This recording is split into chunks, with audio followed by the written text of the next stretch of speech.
Subscribe कीजिए BBC media YouTube channel को और दबाइए बेल आइकन को ताकि आपको हमारी वीडियोस मिले सबसे पहले।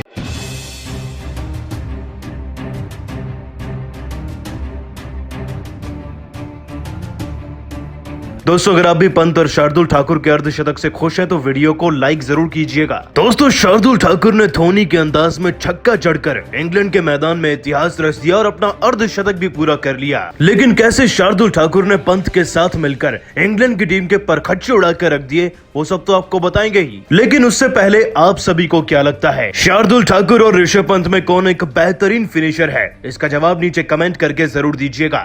दोस्तों, इंग्लैंड की टीम के खिलाफ चौथे टेस्ट मैच के चौथे दिन के खेल में भारतीय युवा बल्लेबाजों ने इंग्लैंड की टीम के सभी गेंदबाजों की बखियां उधेड़ कर रख दी हैं और कुछ ऐसी बल्लेबाजी करी है कि मैदान में अनुभवी खिलाड़ी भी शर्मा जाएं। आपको बता दें कि दूसरी इनिंग्स में भारतीय बल्लेबाजों का असली रूप मैदान में देखने को मिला। जहां रोहित शर्मा के बल्ले से शतक निकला तो वहीं केएल राहुल भी 47 रन, कप्तान कोहली 50 रन और पुजारा भी 61 रन बनाकर गए। कुल मिलाकर भारतीय टीम को एक अच्छी व सपोर्टिव शुरुआत मिली थी। लेकिन चौथे दिन के खेल में आते आते भारतीय क्रिकेट टीम के दो खिलाड़ी जडेजा और रहाणे बुरी तरीके से फ्लॉप रहे तो जिम्मेदारी का सारा भार पंत और शार्दुल ठाकुर के कंधों पर चला गया। लेकिन आज इन दोनों खिलाड़ियों ने वही किया जिसके लिए इन्हें पहचाना जाता है। ओवल के मैदान में शतक जड़ने वाले ऋषभ पंत तो जबरदस्त फॉर्म में थे ही, साथ ही आजकल जबरदस्त फॉर्म में चल रहे उनके पार्टनर शार्दुल ठाकुर ने मैदान में आते ही चौके और छक्के जड़कर अपनी पारी की शुरुआत करी। दोनों खिलाड़ियों ने रन बनाने में शुरुआत में फोकस नहीं किया, अपने आप को मैदान पर सेट किया। एंडरसन, रॉबिन्सन, मोइन अली हर किसी की गेंद पर बड़े शॉट लगाने से खुद को अवॉइड किया। लेकिन जैसे ये दोनों शातिर खिलाड़ी मैदान पर सेट हो गए, अब चौके और छक्कों की बरसात सबको देखने को मिल रही थी। लेकिन फिर अचानक से दोस्तों शार्दुल ठाकुर ने कुछ ऐसा किया कि देखकर सबके होश ही उड़ गए। धोनी के अंदाज में शार्दुल ठाकुर ने आज छक्का जड़कर अपना अर्धशतक पूरा कर लिया था। आपको बता दें कि पारी के 132वें ओवर तक दोनों खिलाड़ी 38 पर खेल रहे थे, लेकिन तभी अचानक से एंडरसन से लेकर रॉबिन्सन को चौके और छक्के जड़कर शार्दुल ठाकुर सीधा 43 पर पहुंच गए। और फिर जैसे ही उनके सामने रॉबिन्सन आए तो 132वें ओवर की पहली गेंद, जो कि एक स्लोवर गेंद थी, उस पर शार्दुल ठाकुर ने एक बेहद ही खतरनाक छक्का जड़ा लॉन्ग ऑन की तरफ से और आगे चलकर 1 रन पूरा किया। उसके बाद शार्दुल ठाकुर ने अपना अर्धशतक जड़ दिया। लेकिन दोस्तों, ठाकुर का तूफान केवल यही नहीं रुका, आगे चलकर उन्होंने और भी चौके जड़े और मात्र 70 गेंदों में अब 7 चौके, 1 छक्के और 90 के स्ट्राइक रेट की मदद से शार्दुल ठाकुर 60 रन पर पहुंच चुके थे। और जब शार्दुल ठाकुर इस तरीके से रन लगाने लगे तो पंत भी भला कहां पीछे रहने वाले थे। दोस्तों, पंत तो ठाकुर से एक कदम आगे निकले। जैसे ही ठाकुर ने चौके और छक्के जड़े, पंत ने भी चौके लगाने शुरू कर दिए और बड़ी तेजी से अपने अर्धशतक तक पहुंच गए। आपको बता दें कि पंत ने अपनी पारी में 5 चौके जड़कर यह अर्धशतक पूरा किया। आज वाकई में पंत का वो रूप देखने को मिला जो कि 2 साल पहले इसी मैदान पर देखने को मिला था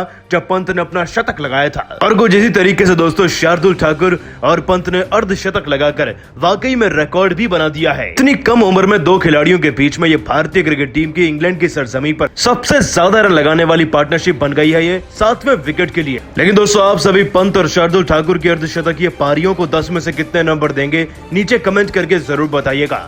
दोस्तों, तीसरे दिन के खेल में रोहित शर्मा, पुजारा, जडेजा और कोहली के तूफान में इंग्लैंड की टीम पूरी तरीके से उड़ चुकी है। और कैसे इन सभी खिलाड़ियों की धाकड़ बल्लेबाजी के बलबूते पर भारतीय क्रिकेट टीम अब इस मैच को जीतने वाली है, वो तो आपको बताएंगे ही। लेकिन उससे पहले आप सभी को क्या लगता है, आज किसकी बल्लेबाजी ज्यादा बेहतर थी, रोहित शर्मा, पुजारा, कोहली या फिर केएल राहुल? नीचे कमेंट में उसका नाम जरूर बताइएगा। दोस्तों, भारत और इंग्लैंड की टीम के बीच में चल रहा सीरीज का चौथा टेस्ट मैच अब जरूरत से ज्यादा रोमांचक हो चुका है। तीसरे दिन का खेल समाप्त हो चुका है, लेकिन भारतीय क्रिकेट टीम की जीतने की राह अब शुरू हुई है। आपकी जानकारी के लिए बता दें कि इस मुकाबले की शुरुआत भले ही डगमगाती हुई बल्लेबाजी से हुई थी, इसमें आगे चलकर विराट कोहली का 50 और शार्दुल ठाकुर के 57 रन भी इन्वॉल्व रहे थे। भारतीय टीम जैसे तैसे पहली पारी में 191 पर पहुंची थी, जिसके जवाब में इंग्लैंड की टीम बहुत ज्यादा तो नहीं लेकिन 290 रन बना पाई। भारतीय टीम पर पूरे 99 रनों की लीड थी, तो उन्हें बल्लेबाजी भी उसी अंदाज में करनी थी। न केवल उन्हें लीड उतारनी थी बल्कि आगे चलकर एक बड़ा लक्ष्य भी देना था। और इसी के लिए भारतीय टीम को एकजुट होकर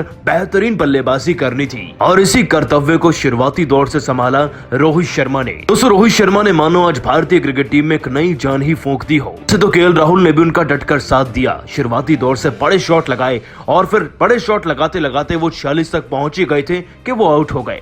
लेकिन उनके आउट होने के बावजूद रोहित शर्मा और पुजारा के माथे पर 1% भी शिकन नहीं देखने को मिली। और दोस्तों डटकर बल्लेबाजी करते हुए रोहित शर्मा ने आगे बढ़कर पुजारा के साथ मिलकर न सिर्फ अपना अर्धशतक पूरा किया बल्कि 70 से लेकर 100 रन तक पहुंचने की उनकी रफ्तार इतनी ज्यादा तेज थी कि मानो एक समय पर T20 मैच ही चल रहा हो। जिसके बाद जैसे ही रोहित शर्मा 94 रन पर पहुंचे तो मोइन अली की गेंद पर आगे बढ़कर रोहित ने धोनी के अंदाज में खतरनाक छक्का चढ़ा और अपना शतक पूरा कर लिया। 12 चौके और 1 छक्का जड़कर रोहित की शतकीय पारी पूरी हो गई थी। कि रोहित शर्मा इसी तरीके से बैटिंग करेंगे और 150 रन तक पहुंचेंगे।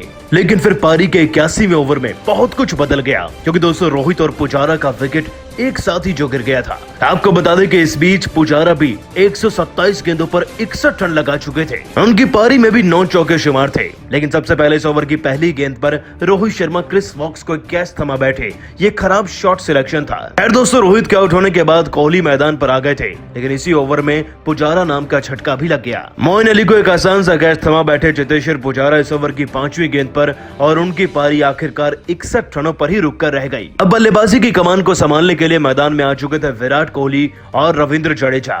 अब चूंकि ये दोनों खिलाड़ी जानते थे कि दिन के खेल का अंतिम समय चल रहा है, रन बनाने से ज्यादा विकेट बचाने ज्यादा जरूरी हैं। इन दोनों खिलाड़ियों के बीच में भी सूझबूझ भरी पार्टनरशिप दिखी। ऐसा भी नहीं दोस्तों कि दोनों खिलाड़ियों ने बाउंड्रीज नहीं लगाई। आपको बता दें कि 4 चौके जड़कर 37 गेंदों में ही कप्तान कोहली तो 22 रन पर पहुंच गए थे, तो वहीं जडेजा ने तो 9 रन की पारी में 2 चौके जड़ दिए थे। कुल मिलाकर दोस्तों इन सभी खिलाड़ियों की बेहतरीन बल्लेबाजी के चलते भारतीय क्रिकेट टीम न सिर्फ अब 270 पर है बल्कि इंग्लैंड की टीम पर हमने 171 रन की लीड भी चढ़ा दी है। और अगर यही लीड चौथे दिन के खेल में 300 या फिर 350 तक पहुंचती है तो मतलब कि हमारी टीम इस मैच को 100% जीतेगी। लेकिन दोस्तों आप सभी आज भारतीय टीम की बल्लेबाजी को और खास तौर पर रोहित के शतक को 10 में से कितने नंबर देंगे कमेंट करके जरूर बताइएगा। ऐसी सभी ताजा लगाने से पहले रोहित शर्मा ने कैसा खतरनाक छक्का जड़ा कि देखकर विराट कोहली तो क्या शास्त्री तक के होश उड़ गए थे। किस तरीके से धोनी के अंदाज में छक्का जड़कर रोहित ने अपना शतक पूरा किया वो तो आपको दिखाएंगे ही। लेकिन उससे पहले आप सभी को क्या लगता है रोहित और कोहली में से कौन एक बेहतरीन कप्तान है? नीचे कमेंट करके उसका नाम जरूर बताइएगा। 230वें टेस्ट मैच में शतक जड़कर रोहित शर्मा ने सारी कमी को पूरा कर दिया है। इस मैच की शुरुआत भले ही ओवल के मैदान में भारत की खराब बल्लेबाजी से हुई हो, भले ही रोहित और केएल राहुल के बल्ले से रन ना निकले थे पहली पारी में, लेकिन दूसरी पारी में सब कुछ बदल गया है। इंग्लैंड की टीम ने हमारी टीम के खिलाफ भले ही पहली पारी में 99 रन ज्यादा बना दिए थे और हम पर 99 रनों की लीड भी चढ़ाई, लेकिन ईंट का जवाब पत्थर से देना जानते हैं रोहित शर्मा। कुछ ऐसी ही बैटिंग आज जिन्होंने करके दिखाई। आउट ऑफ द फॉर्म चल रहे रोहित शर्मा ने न सिर्फ दूसरे दिन के खेल से ही अपनी स्ट्रेटेजी बनाकर विकेट बचाना शुरू कर दिया था, बल्कि तीसरे दिन के खेल में भी वो लगातार अपना विकेट बचाते रहे, रन्स पर फोकस नहीं किया। उन्हें पता था कि उनका विकेट बहुत ही ज्यादा महत्वपूर्ण है। और राहुल के आउट होने के बाद जैसे ही पुजारा का साथ रोहित को मिला और पुजारा ने भी बड़े शॉट्स लगाए तो रोहित की बल्लेबाजी में एक नया ही जज्बा देखने को मिला। उन्होंने पहले अपना अर्धशतक पूरा किया और तेजी से 70 रन तक पहुंच गए। 12 चौके जड़ चुके थे रोहित शर्मा और अपने शतक के बहुत ही करीब थे कि फिर लगातार चौके जड़ते चले गए।